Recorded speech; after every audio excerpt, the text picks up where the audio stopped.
This is the home page for VSP, which stands for Visual Sample Plan. Again, this is developed by DOE up at Pacific Northwest Lab, PNNL, and it's a program that's been expanded multiple times over the last few years. It started off with just strictly a few things relating to soil sampling, and now we have even incremental sampling. There's geostatistical modules, there are UXO modules, there are room samples, and we'll look at a little bit of those, a few of those. Let's see. So let's open a project. Let's see.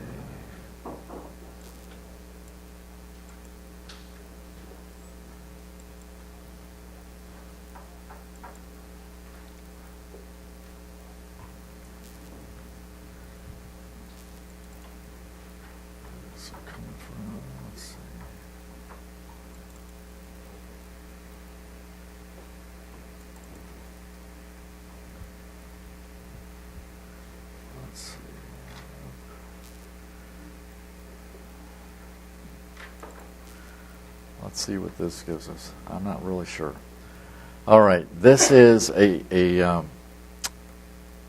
sampling program we did for Umatilla. We're looking at one room. We've seen this building before.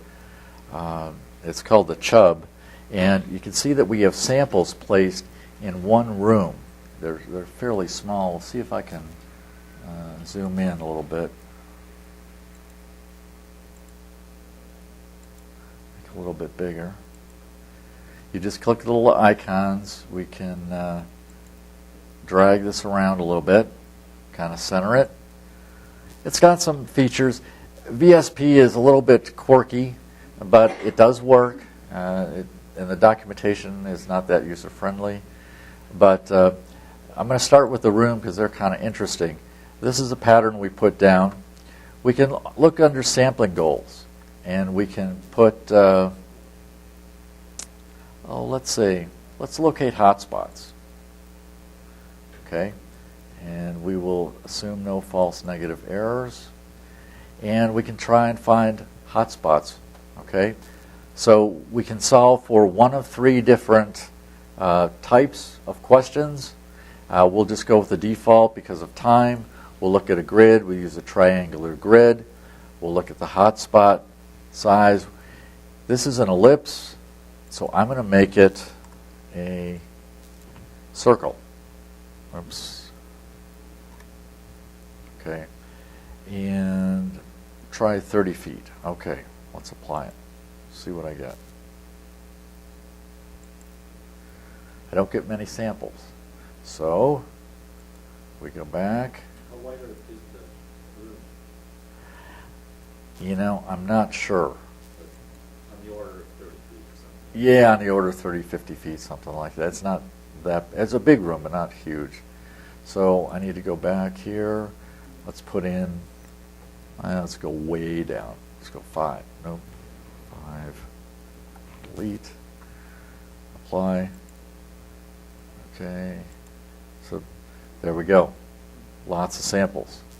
Okay. Pretty tricky. We can, let's see, tools, room. When you have a room, you can actually start from scratch and draw your own. You can put in doors, you can put in windows.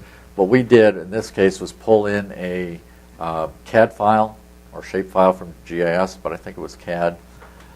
We can do a perspective on the room. Oops. Yes, that's correct. You can pull in either a DXF or a shape file. 3D. Go to 3D. You can look in 3D. I think you can even rotate in 3D. So it's pretty fancy. You can set the wall height. For instance, one of the characteristics of Agent is it's very heavy. And in some areas, we didn't have to go above 6 feet on the walls to do sampling. And so we could limit the wall sampling to 6 feet versus some of these rooms were 10, 20 feet high in the warehouses and so on. And so we can go to different rooms, select different rooms. Let's see, options. Okay. Or we can choose different sampling goals. If we want to compare to a fixed threshold, we can go in and say, you have to go through the statistical assumptions here. I want at least a 95% confidence if the true mean is at or below, say, 1. If the true mean is 0.8 and no more than a type 2 error of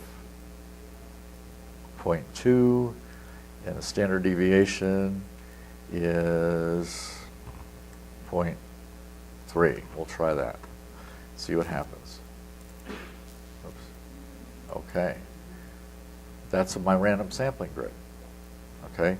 Now, I can say, all right, how does this work? Oh, wait. Here it is. How does that look in the power curve? So instead of looking at a building, as I was before, we can switch over to the statistical side and say, wow. And this is like Tress's seepage test. Okay? We're testing variability. And we have a very low or a very wide gray region. And I can say, well, wait a minute. That's probably not appropriate. And I can pull it over here and say, I want to be more certain. And with this particular variance, I now have 34 samples that are necessary, whereas before I only had 5 samples. So I can pull this here. I can say, all right, but you know what, we were kidding. The variability isn't that high. Now you only need 13 samples. And so when we saw those power curves yesterday, they were static. But now we can, in real time, test out how many samples we will need. So typically you will know a variance. If it's a soil sampling situation, you can fluctuate and or negotiate a gray region and say, okay, we only need 6 samples. So you can test out the what ifs. And I apologize, I don't have all the data sets I wanted from my computer here. But the idea is you can go back and forth on these rooms and see if you have enough samples. We can go back to the original side. We can say sampling. Let's go up. And let's say we want a 99% confidence. And if the true mean is closer to the action level, 0.1, we'll apply, see what happens. Close. Now we have more samples. So depending on the statistical parameters, mean, variance, and width of the gray region, we get different sampling programs. Now, if I bring this up again, I can apply this multiple times. Let's see if I can do this. Oops. Well, let's see if I can. Here we go. Okay. I can hit apply, get a different pattern. Hit apply, get a different pattern. Okay. So I can get different statistical patterns, but every time I go back to the curve, and this is reflecting the new variance in the new gray region, I'm always going to get 56 samples. Okay, so it keeps that steady. Another quick feature in the room, you can look at them kind of in a perspective view. This is the ceiling, takes the ceiling off. We didn't have to sample ceilings at Umatilla because the agent didn't get up that high. But in perspective, you can see the floor samples, you can see the wall samples. You can make the wall samples random, or you can make them all the way at the same height. So you have lots of different options in here.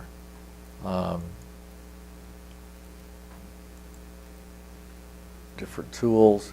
You can put all 4 windows, we can see the room, we can see the discomfort curve, we can see kind of a summary report, and then we can get the actual coordinates, which can be exported to a file to be pulled into GIS.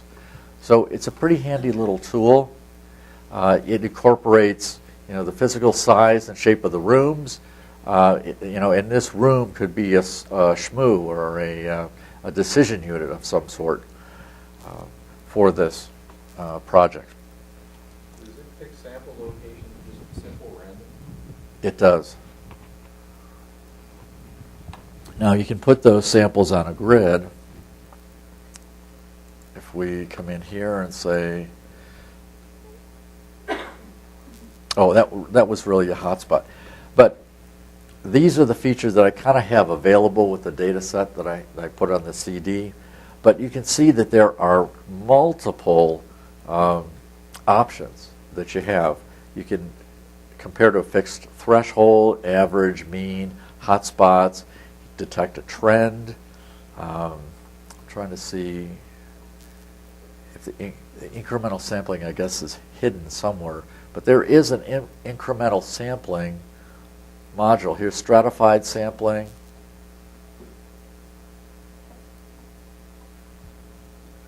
Spatial redundancy is good. Okay, hotspots.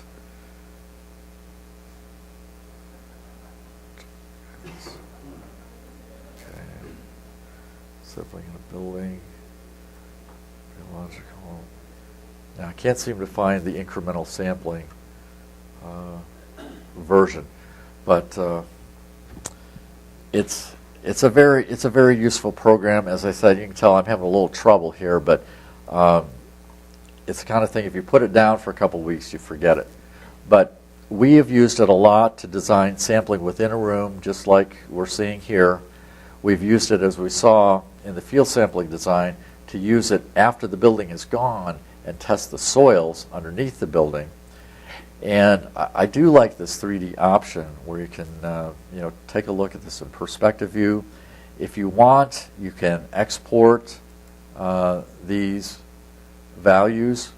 You can export this, both the values and the map, to Broom, or you can export it to, although it's under map, you can export to, can't find it here. What's that? The bottom? Oh yeah, there we go. Export. There it is. To DXF or a shapefile. Okay. And similarly, you can import.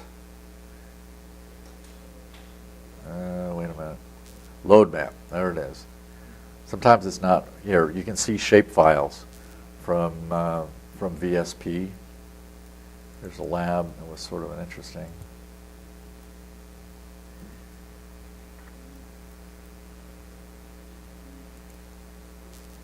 Okay. Here's a laboratory. Oops.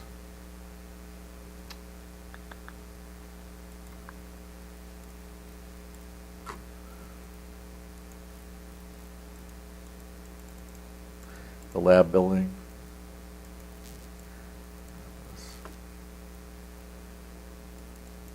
So it does pretty well with the different shapes. You can see, in CAD, of course, you can put in all the doors and windows and things like this. Basically, you need to spend some time in it.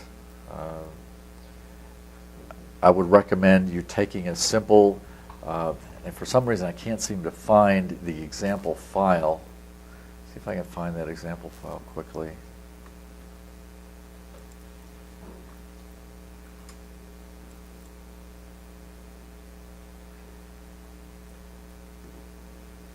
sure I'm on the right computer. While Jeff is doing that, make sure you sign in sheet back there. I will PDF it and email it out, so if you're PE, you can use it for your professional development hours. And we have certificates, and Jeff will sign these, and we'll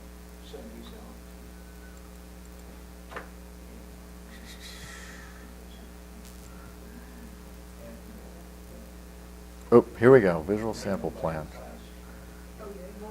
Example. Okay. Quickly, here is the example. We've already seen this. This is the example that comes with the VSP program, and this is what will walk you through a typical soil sample scenario. Again, we see the SHMU here. We see the random samples. We can take a look at the associated discomfort curve. We can see they needed 57 samples to characterize that. We could come up here and say, let's go back here. Let's look at sampling goals. Let's look at hotspot sampling programs. So we assume no false negatives. We go over here. Let's try area of a hotspot. Okay, let's see what that does. Oh, I think they put in a lot of samples. All right. Try that again. Maybe let's try 1,000.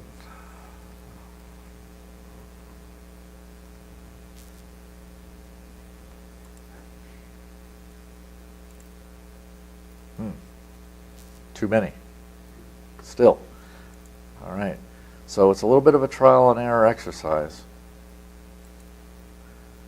Hotspot, we'll go. How big is the location? You're doing 1,000 square feet. You know, I'm not sure. We could probably go here and view the sample coordinates, and we could tell by the dislocation of the distance between them, and then kind of get an idea of how many are across. If they're 20 across and they're 50 feet apart, blah blah blah. So that would give you an idea. We could bounce around there. And again, we can export those. We can go to, try that one more time. Whoops. Jeff, do you use this as kind of an iterative thing? Because I mean, you don't really know your variance necessarily. You're setting a variance based on your experience or something along those lines. But with your talking about the field sampling equipment, will you use this as you're sampling out in the field to determine if you have enough samples or whatnot? You could. If you don't have any prior data, you have to either assume a variance or kind of change the DQO and say, well, I want to find out what the maximum concentration, how many samples? Well, a rule of thumb is about 60. So you could plug that in. Here we're looking at the hotspot. You might want to go with a hotspot model in that case.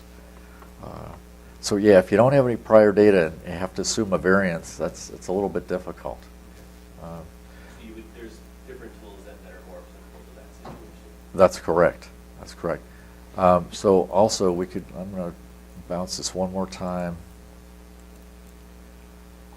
Grid.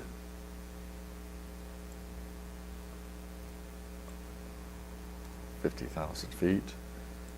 Okay, there we go. It's more reasonable. Okay, we can try that. See if I can move this to a convenient place. All right. Again, I can keep applying and getting a new grid. Now I'm getting them in the upper little peninsula up there. Still making sure, not as well, and so on. I forget how, but I can align this grid so that it's parallel with the building if that's an issue. We can go in, we can put in a random grid as we did before. I don't want to fill all those in right now, but we can do that. And then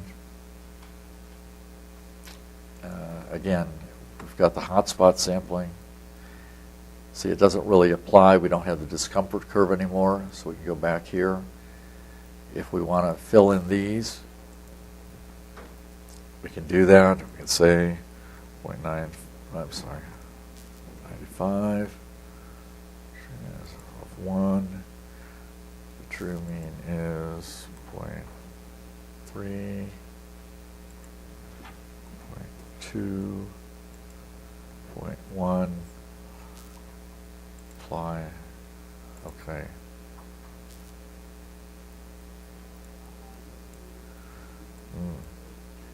Didn't take very many samples. Got away with murder.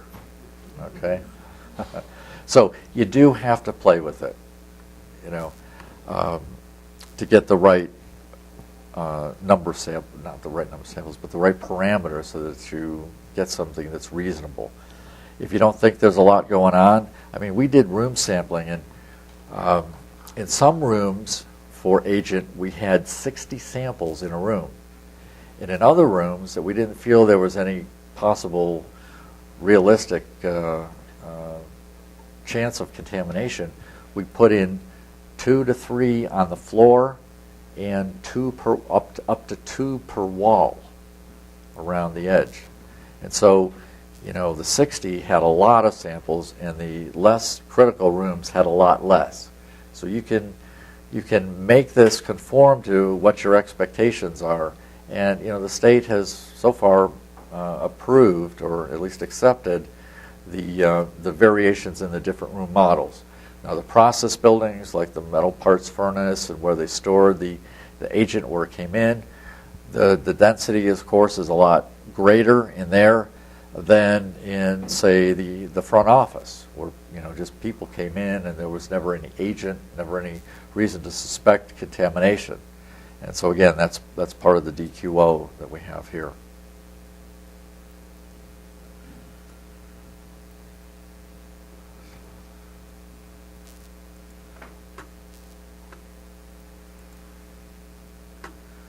Let's see if there's anything else. Now, I haven't explored some of these things like UXO or the incremental. I haven't tried that yet. In fact, most of the options. But it's a very powerful program, and it's free. So if your boss is okay with it, I recommend you download it to your computers and just play around with it a little bit. Okay. Read the documentation. It's not that clear, but it does help. Yes? So, what, you tried to use this, let's say, back up to the city, has the program been, you know, vetted by the EPA, has it been proved to be error-free? Are there, you know, whenever you write software or make software or use software, you have to prove that it is error-free on a lot of big projects. Has that been done for this? Is that documented? My understanding, and I don't have hard evidence, is this has been through the official V&V validation process of DOE. And it was done by, I don't know if PNNL did it themselves or whether they had an independent party do the V&V, but it has been through some pretty close scrutiny.